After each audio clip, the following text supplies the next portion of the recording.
But I mean, with that out of the way, Patrick, what is actually in store for the riders in 2025? So the 2025 Criterium du Dauphine takes place over 8 stages, starting on Sunday and obviously ending on the next Sunday. And stage one goes from Domerat to Montluçon. This is 195 kilometers long. It's one of the flatter stages of the race, which really goes to say something when you see some of the other stages going on here. It's got a bit of a lap in here as well, taking in the Côte de Domerat, which is, well, it says 1.8 Ks at 3.7%, but it kind of goes on a bit longer than that. And then there's also the Côte de Buffon, which is taken in 3 times, the last one within the last 10 kilometers, and that averages 8.8% over 600 meters, so provides a good launch pad for some late attacks. I don't see any bonus seconds on any of these, so usually sometimes the Dauphiné, or maybe it's just Paris to have them, but anyway, there is a launch pad inside the last 10Ks there. Stage 2 goes from Pré-Melhat to Izoire. This is 205 kilometers long, and it is a little bit more hilly than stage 1. A couple of category 4s, a category 3, a category 2, and then multiple small climbs inside the last 30 kilometers, including the Côte de Nonnet, which is 1.8 Ks at 6%. Hard to tell whether it's going to be a sprint or kind of punchers or the likes, but it looks like it'll be a relatively easy to control sort of day. Stage 3 goes from Brioude to Chalatonnet, which looks to me could be a breakaway day, because in the first,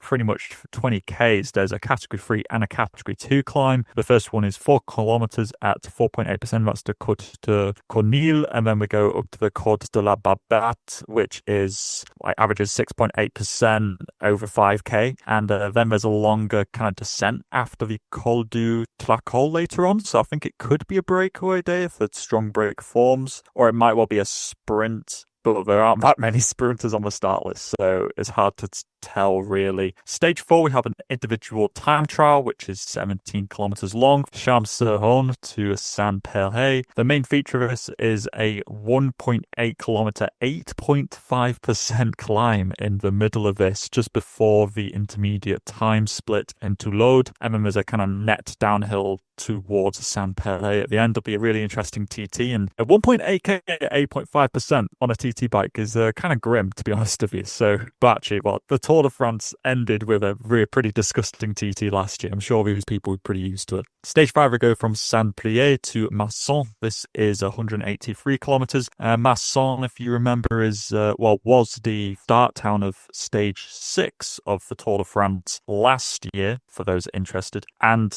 there's quite a few climbs in here in the latter half, so it should be easy to control in the first half, and then depends which sprinters can really hang on, I think, in the latter half. Stage 6 goes from Val-Thorens to Combloux. This is 139 kilometers long, something like that. It kind of depends where you look, actually. It's either 139 or 127 kilometers long. But anyway, it finishes up the Combloux climb, which is kind of goes in a series of steps. The first is the Côte de Domancy, which is 2.5 Ks at 9.3%. It's pretty brutal. Then we go into a flatter part, averaging 5% for 3.5 Ks. And then we kick up again 2.7 Ks at 7.7% up to Combloux. So a bit of a strange climb, kind of bookended by difficult parts, so there'll certainly be some GC action there. But if there's bound to be GC action somewhere, it's here on stage 7. Goes from the Grand Algoubron to Valmenier, which is